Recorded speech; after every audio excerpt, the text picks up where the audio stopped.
मोहतरम साथियों, एडवोकेट अब्दुल हकीम चांडियो पंहिंजे मज़लूमनि जी आवाज़ यूट्यूब चैनल में अवां सां मुखातिब आहियां। मोहतरम साथियों, अॼु 4 अप्रैल जो ॾींहुं आहे। 4 अप्रैल 1979 ते मुंतख़ब वज़ीर आज़म 73 जे आइन जे ख़ालिक 90,000 हिंदुस्तान खां वापसि कयल फ़ौज ऐं हिंदुस्तान जेको पाकिस्तान जी ज़मीन पंहिंजे वालार में आणे चुको हुयो, उनखे वापसि कराईंदड़ ज़ुल्फ़िकार अली भुट्टे जो हितां जे पाकिस्तान जी वॾे सूबे पंजाब ऐं उन्हनि जनरलनि इहो क़दुरु कयो जो उन माण्हू खे फांसी जे फंदे ते चाढ़े छॾियो। इंसान ख़ता जो घरु आहे। पाकिस्तान ठहियो हुयो उन वक़्त बि त इहा ख़ता थी हुई, छो त जॾहिं KPK कांग्रेस सां हुयो, पंजाब सिखनि सां हुयो, बलूचिस्तान त हेॾे शामिल ई कोन हुयो। हिकु वाहिद सिंध सूबो हुयो जंहिं पाकिस्तान जी करारदाद पास कई ऐं सिंध पंहिंजो जीउ ऐं जिगर ऐं दिलि जा दरवाज़ा खोले करे पाकिस्तान जी वजूद जे लाइ पंहिंजूं सभु सलाहियतूं कत बांधियूं ऐं पाकिस्तान मार्ज़ वजूद में आयो त पाकिस्तान में जेकी बि माण्हू हिंदुस्तान खां आया उन जी अक्सरियत सिंध में अची करे आबाद थी। इहा बि उन वक़्त जी हिकु ट्रेजिडी हुई जेका न थियणु घुरिजे हा, छो त हिन बरे सगीर जो विरांगो जेको हुयो उहो हुयो ॿक़ौमी नज़रिए जे बुनियादनि तहत। तॾहिं त मौलाना अबुल कलाम आज़ाद चयो हुयो दिल्ली जे जामिया मस्जिद में, जॾहिं पाण कांग्रेस जो सदर हुयो, त तव्हां पंहिंजे हज़ारा साल पुराणी तारीख़, तमदुन, तहज़ीब पंहिंजे इलाइक़नि, पंहिंजे धरती खे छॾे करे उन मुल्क में वञो था जिते तव्हांखे हमेशह मुहाजिर सम्झो वेंदो।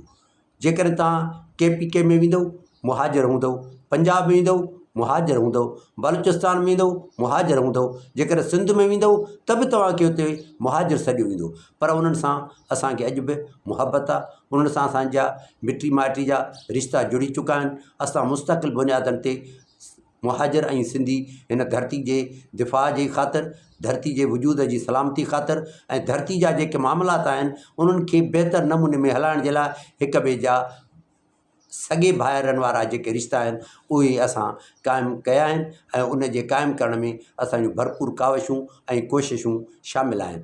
शहरी आबादी ऐं ॿहिराड़ी जी आबादी जेकॾहिं गॾिजी करे जदोजहद कंदा त सिंध धरती जे वसीलनि जी जेका वॾे पैमाने ते फुरलुट थिए थी पई, इहा रुकिजी सघिजे थी।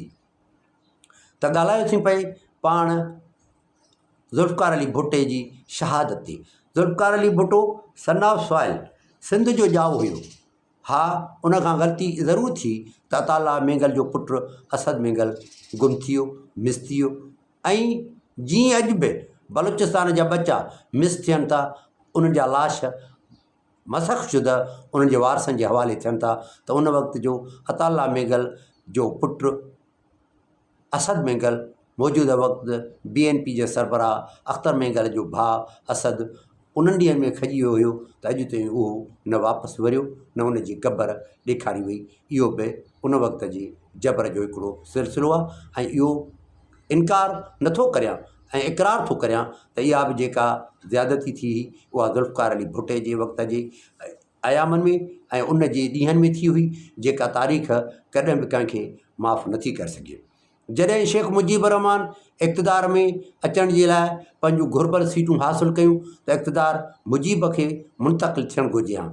पर मां पहिरियों इहा बलूचिस्तान वारी बि ॻाल्हि वाज़िह करियां त बलूचिस्तान जे इन अमल में जेको बलूचिस्तान जो जेको ऑपरेशन हुयो उन में वॾे में वॾो रोल अॻ में बि जेको नौरोज़ ख़ान जो ऐं उन जे ॿियनि अफ़रादनि कयो जेके जबलनि जे चोटियुनि ते चढ़ी विया हुआ, उनखे कसम ॾेई करे क़ुर जा वास्ता ॾेई करे हितां जे पाक फ़ौज घुरायो हुयो त तव्हां हेठि लही अचो, तव्हां सां डायलॉग कंदासीं, ॻाल्हियूं कंदासीं। पर जॾहिं हू आया त उन्हनि 5 ई माण्हुनि खे जेके लही आया त उन्हनि खे हिननि फांसी ॾेई करे मारे छॾियो, ख़तमु करे छॾियो, हुन जूं ज़िंदगियूं हुननि खसे छॾियूं।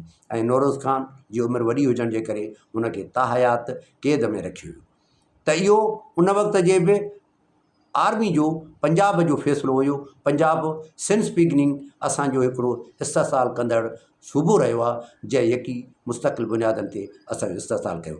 जॾहिं ज़ुल्फ़िकार अली भुट्टो इलेक्शन में हारायो, इलेक्शन में भुट्टे साहब हारायो छो त भुट्टे साहिब 81 सीटूं खयूं ऐं मुजीब रहमान 160 सीटूं कयूं। अवामी लीग भरपूर नमूने सां पंहिंजी वाज़े अक्सर सां इक़्तिदार माणण जे लाइ जी पोज़ीशन में अची चुकी। पर हितों जे जनरलनि ऐं पंजाब जी बालादस्ती वारियुनि क़ुवतुनि इहो तइ कयो त असांखे इहे बिंदरा ऐं कारा माण्हू न खपनि बंगाली, छो त उहे सम्झनि पिया त अक्सरियत में आहिनि। जेकॾहिं उहे पाकिस्तान सां गॾु रहंदा त पोइ हितां जे पाकिस्तान जी जेका अक्सरियत वारो सूबो पंजाब आहे उनजी बालादस्ती ख़तमु थी वेंदी। उनजी बालादस्ती खे बहाल रखण जे लाइ हिननि बंगालियुनि खां जुदाई इन जे करे वरिती त असांखे न खपनि, हुननि वटि वसीला कोन्हनि, मुआशी तौर ते तंगदस्त आहिनि, उहे पाकिस्तान जी मईशत ते पार आहिनि, उन जे करे उन्हनि खां जुदाई वरिती। हाणे ॻाल्हि इहा आहे जेकॾहिं ॿ क़ौमी नज़रियो हुयो, ॿ क़ौमी नज़रिए जे बुनियादनि तहत जेकॾहिं तव्हां पाकिस्तान ठाहियो त बाबा पाकिस्तान ठहे थो ॿ क़ौमी नज़रिए तहत। क़ौमूं कहिड़ियूं? हिकु हिंदू क़ौम आहे, ॿी मुस्लमान क़ौम आहे। पहिरियों त जेकॾहिं मुस्लमान क़ौम आहे त पोइ बंगाली मुस्लमान हुया, बंगाली मुस्लमान हुया, तव्हां लखे माण्हू हुननि जा मारिया। इन जो अज़ाब इहो कंहिं ते नाज़िल थींदो जॾहिं तव्हां पंहिंजे उन एसेंस जी इनहराफ़ी कई त बाबा ॿ क़ौमी नज़रिए तहत पाकिस्तान ठाहियूं था। पोइ जॾहिं ॿ क़ौमी नज़रिए तहत तव्हां पाकिस्तान ठाहियो त पोइ पाकिस्तान ठहण खां पोइ बंगालियुनि जा एतिरा माण्हू तव्हां शहीद कया, हुनजे नौजवान मासूम कुंवारियुनि ऐं ख़वातीन जी अस्मत दरी जेका तव्हां कई उहा कहिड़े खाते में थी वञे। इन में ज़ाहिर थियो त ॿ क़ौमी नज़रिए तहत पाकिस्तान कोन ठहियो हुयो, पर पाकिस्तान ठहियो हुयो पंजाब जी बालादस्ती खे क़ाइमु रखण जे लाइ। ऐं बेनिफिशरी जेके माण्हू बनिया उहे सम्झो था त केरु आहिनि, उन्हनि ई पाकिस्तान ठाहिरायो। ऐं ॿ क़ौमी नज़रियो जे वजूद जी तारीफ़ जेका आहे इहा क़तन कोन्हे का। ॿ क़ौमी नज़रियो माना क़ौम हिंदू क़ौम आहे, हिंदू मज़हब आहे, हिंदू मज़हब आहे, हिंदू क़ौम कोन्हे। मुस्लमान हिकिड़ो मज़हब आहे, मुस्लमान क़ौम कोन्हे। क़ौम हज़ारनि सालनि जे तसलसल खां ही असां जॾहिं पाकिस्तान न हुयो तॾहिं बि असां हुयासीं।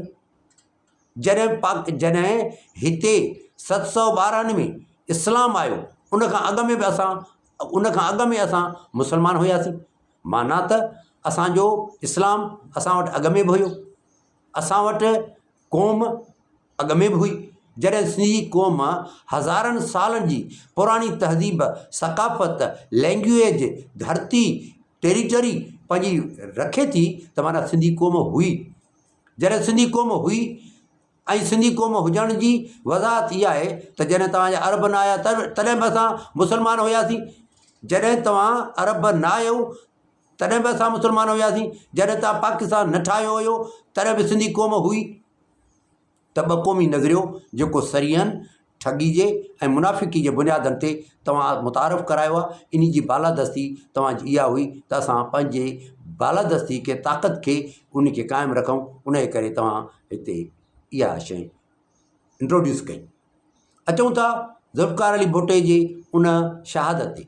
ज़ुल्फ़िकार अली भुट्टे खे शहीद कंदड़, ज़ुल्फ़िकार अली भुट्टे खे एॾी वॾी सज़ा ॾियणु, जंहिंखे हींअर वरी अदालतुनि चयो आहे त इहो जुडिशल मर्डर आहे। हींअर अदालतुनि चयो आहे एतिरे अरसे दराज़ गुज़री वञण अरसे खां पोइ हींअर तूं चवनि अदालतूं त इहो अदालती क़तल आहे।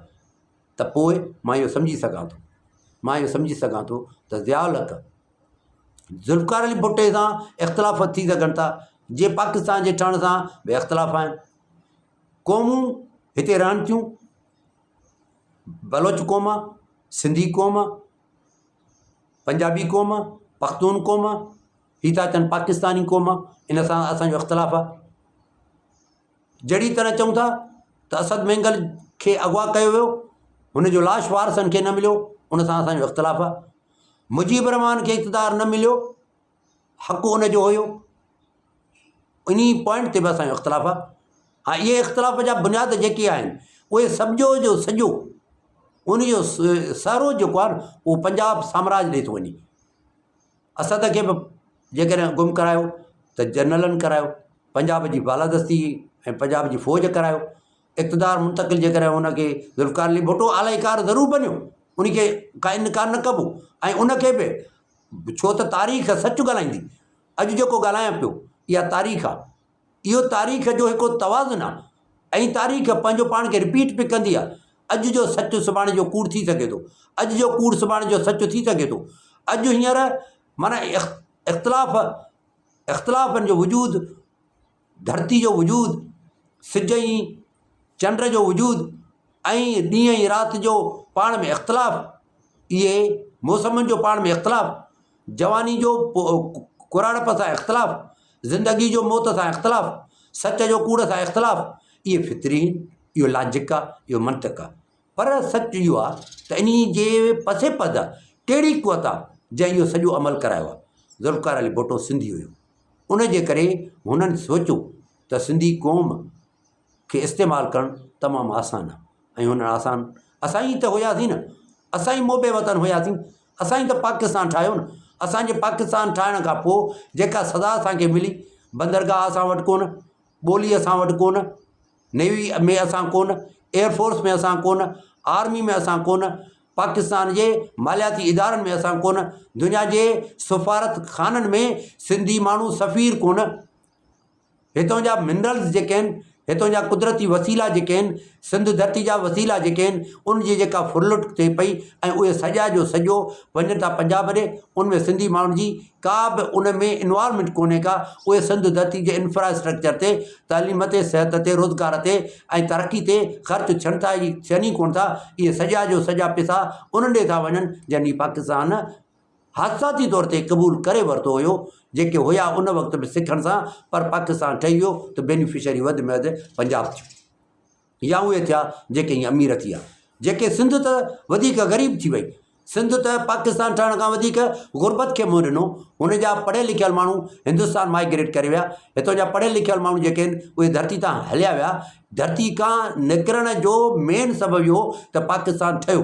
जेकर पाकिस्तान न ठहिया त सिंध जेका आहे सॼी दुनिया में अमुन, सलामती ऐं रवादारी, बाहमी इतफ़ाक़ ऐं सॼी दुनिया जे हिकिड़े अदम तशद्दुद वारी पॉलिसियुनि जी पैगंबर, हिकु पैगंबर जेका आहे उहा सिंध हुजे आहे। हिन सिंध खे दहशतगर्दी, सिंध खे मंशात, सिंध खे बदअख़लाक़ी, फहाशी, उरियानी ऐं उन्हनि ज़ख़ीरांदोज़ी ऐं उन्हनि सूद जे कारोबारनि में उन्हनि माण्हुनि मुलविस कयो जिन माण्हुनि जो असांजी सक़ाफ़त सां को बि तालुक़ु कोन हुयो। इन्हनि माण्हुनि अची असां वटि इहे धंधा मुतारफ़ कराया, जिस्म फ़रोशी, मंशात फ़रोशी, उन सां गॾोगॾु हितां जो असुलु फ़रोशी।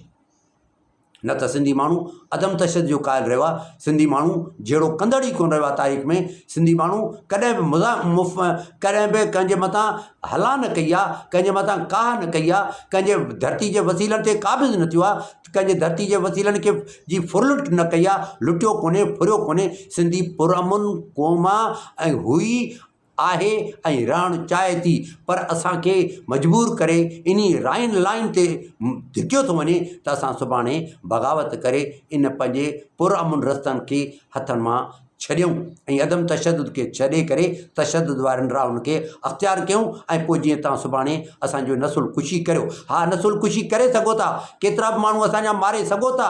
तव्हां मारींदव, असां बि विढ़ंदासीं। असांजो बि इहो ऐलान आहे, तव्हां मारींदव, असां बि तव्हांखे मारींदासीं। असांजो बि सुभाणे पोइ वफ़ाक़ सां जहिड़ो आहे, पंजाब सां जहिड़ो आहे, इस्लामाबाद सां जहिड़ो आहे, रावलपिंडी सां जहिड़ो आहे। तव्हां बंगालनि जा केतिरा बि माण्हू मारिया, पर हुननि मुजीब जी क़यादत में आज़ादी जो जेको अलम बुलंद कयो, हुननि आज़ादी हासिलु करे वरिती। ज़ुल्फ़िकार अली भुट्टे खे तव्हां शहीद छो कयो? उनजो कहिड़ो ॾोहो? इस्तेमालु बि तव्हां कयुसि, इस्तेमालु बि तव्हां कयुसि। वरी हिन ॾींहं ते तव्हां हुनखे फांसी बि ॾेई छॾी बग़ैर कंहिं जुर्म जी। को ॾोहो ई कोन हुयो। ॾोहो जो हूंदो आहे त पोइ उनखे तव्हां फांसी ॾेई छॾी पिया। हेॾो जीनियस माण्हू हुयो, उनखे तव्हां फांसी ॾेई छॾी। इहो उनजे करे सिंध जा हुयो। उन खां पोइ मोहतरमा बेनज़ीर भुट्टो साहिबा जी हुकूमत आहे। भेण वज़ीर आज़म आहे, उनजो मोबी भाउ मेंबर ऑफ प्रोविंशियल असेंबली, उनखे तव्हां शहीद ज़ुल्फ़िकार अली भुट्टे जे घर 70 क्लिफ्टन कराची में वाजिद दुरानी, शोएब सिडल जेके DIG ऐं SSP जे रैंकुनि ते हुया, उन्हनि जे अयामकारी में उन्हनि खे अहकामात सादर कराए ऐं उन्हनि खे तव्हां मोहतरमा बेनज़ीर भुट्टो खे इन जे करे तव्हां मारायो त उन जी शहादत खां पोइ तव्हां मुल्क जा सदर थींदव। इहो कंहिं कयो? इन मोहतरमा बेनज़ीर भुट्टो जे भाउ खे मोहतरमा बेनज़ीर भुट्टो जी गवर्नमेंट में सिटिंग वज़ीर आज़म मोहतरमा बेनज़ीर भुट्टो उन वक़्तु उनखे माराइण में उन वक़्त जो ताक़तवर, हींअर बि ताक़तवर, भली हींअर इस्पताल ज़ियाउद्दीन इस्पताल कराची में एडमिट आहे आसिम जी इस्पताल में, छो त इस्पताल ई आसिफ ज़रदारी जी आहे। आसिम त हुनजो हुते मैनेजर आहे, जे बरिया टाउन जेका आहे उहा आसिफ ज़रदारी जी आहे ऐं उते मलिक रियाज़ हुनजो मैनेजर आहे। तहिड़ी तरह मीर मुर्तज़ा भुट्टो जे शहादत में हथ रंगियल आसिफ अली ज़रदारी जा आहिनि। आसिफ अली ज़रदारी मीर मुर्तज़ा भुट्टो खे शहीद करायो, उते हुनजी इक़्तिदार हुनखे मिलियो। वज़ीर आज़म पीपल्स पार्टी जो थियो हुयो ऐं उन खां पोइ वॾो रिवार्ड हुनखे तॾहिं मिलियो जॾहिं 27 डिसंबर ते 2007 में मोहतरमा बेनज़ीर भुट्टो खे रावलपिंडी लियाकत बाग में आसिफ अली ज़रदारी जी साज़िश तहत उनखे शहीद करायो वियो। ऐं अलाए केतिरा ॿिया माण्हू आसिफ अली ज़रदारी मारिया आहिनि, पर हितां जा MPA उनजी पार्टी में उनजे करे आहिनि। सच त हींअर बिलावल बि सम्झे थो, आसफ़ा बि सम्झे थी, बख़्तावर बि सम्झे थी, दुनिया खे ख़बर आहे त हुननि जी माउ जो, हुननि जे मामे जो क़ातिल हुननि जो पीउ आहे। पर इक़्तिदार जे उसूल जे ख़ातिर त सुभाणे इक़्तिदार मिलंदो बिलावल खे, उहो वज़ीर आज़म थींदो, उन लालच जे करे हू ख़ामोश आहिनि, पर ॼाणनि सभु कुझु था। पर हितां जा MPA MNA सेनेटर इब्नुल वक़्त गद्दार, पीर मीर सरदार जागीरदार वरेरा बोतार, उन सभिनि जो दीन ईमान जेको आहे इक़्तिदार आहे, इक़्तिदार जे हसूल जे ख़ातिर उहे सभई ख़ामोश आहिनि। अॼु मां 4 अप्रैल जे ॾियारे ते 4 अप्रैल जे ॾियारे ते शहीद ज़ुल्फ़िकार अली भुट्टो जी सिंधी हुजण जे नाते सां इन अमल जेका फांसी वारो फंदे ते हुनखे लटकायो वियो उनखे कंडेम थो करियां। ऐं इहो प्लान जेको आहे इहे तव्हांजे जनरलनि खां सिंधी क़ौम ज़रूरु वठंदी ऐं सिंधी क़ौम पंहिंजा प्लान जेके आहिनि कॾहिं बि पुराणा थी वञण जे बावजूद बि उन विसारिया कोन्हनि। तव्हां भली असांखे हींअर कमज़ोर सम्झो, असांखे आरजी बुनियादनि ते के क़ौमूं कमज़ोर थी वेंदियूं आहिनि, पर ड्रिगे पंध में उन्हनि खे कमज़ोर न सम्झो वञे। अॼु जेके ख़ामोश आहिनि त मुस्तक़िल बुनियादनि ते ख़ामोश हूंदा, ईअं कोन्हे को। तव्हां हींअर सिंधू दरिया जो पाणी केनाल ठाहे करे आसिफ अली ज़रदारी खे तव्हां इन जे करे वरी सदर बनायो हुयो त तूं असांखे सिंधू दरिया जे मथां केनाल ठाहे करे राजस्थान जी ज़मीन खे असांजे पंजाब जे उन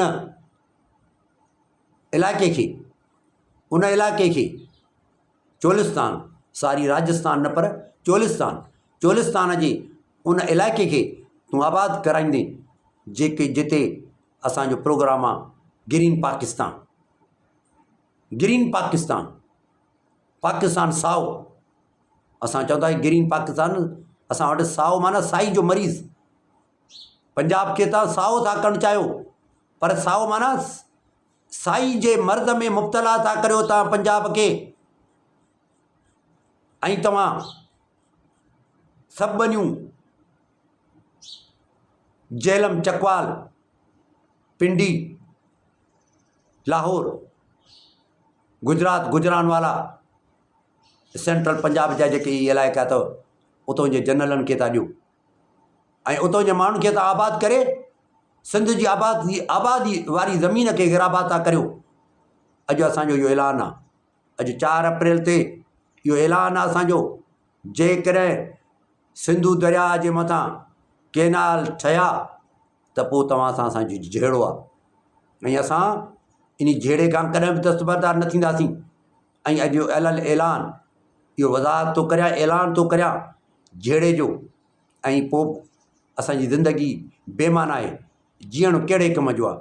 अलाह जॾहिं असांजी धरती न हुजे, असां हूअं ई पाणी जे न मिलण जे करे मरी वेंदासीं, पोइ जॾहिं उञा मरूं त बहितर आहे त पाणी जे हुसूल जे लाइ मरूं।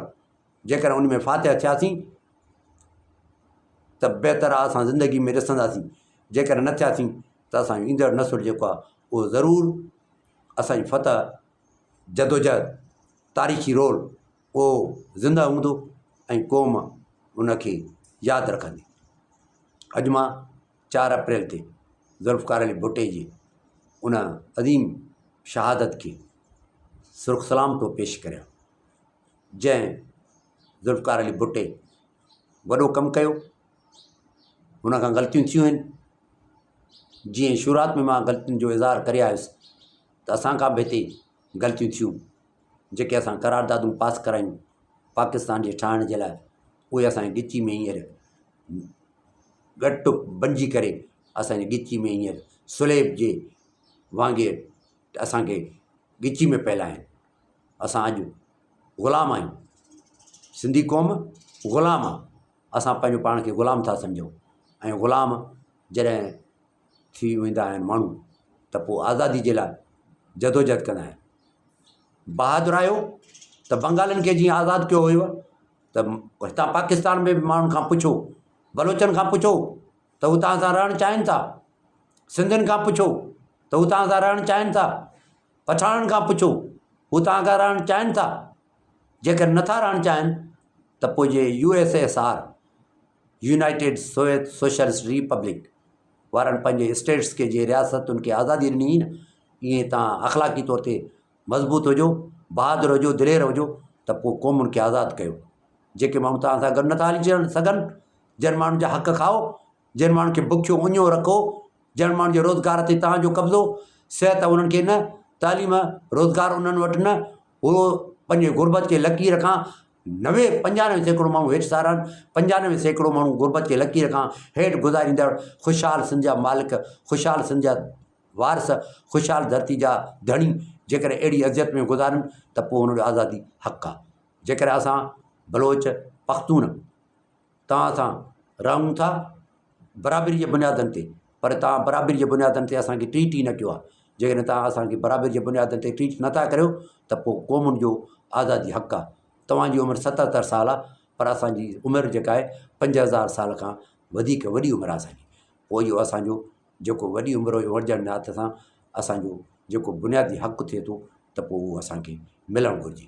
ऐं अॼोके 4 अप्रैल वारे ॾींहं ते मां मीर मुर्तज़ा भुट्टो जी शहादत में, मोहतरमा बेनज़ीर भुट्टो जी शहादत में मेन जवाबदार जेको आहे उहो आसिफ़ अली ज़रदारी खे करार थो ॾियां ऐं उन ते FIR कटराई वञे मोहतरमा बेनज़ीर भुट्टो जी, मीर मुर्तज़ा भुट्टो जी। उन में मेन जेको जवाबदार, मेन अक्यूज़ जेको आहे उहो आसिफ़ अली ज़रदारी आहे। ख़ुदा हाफ़िज़ साथियो, अस्सलाम वालेकुम।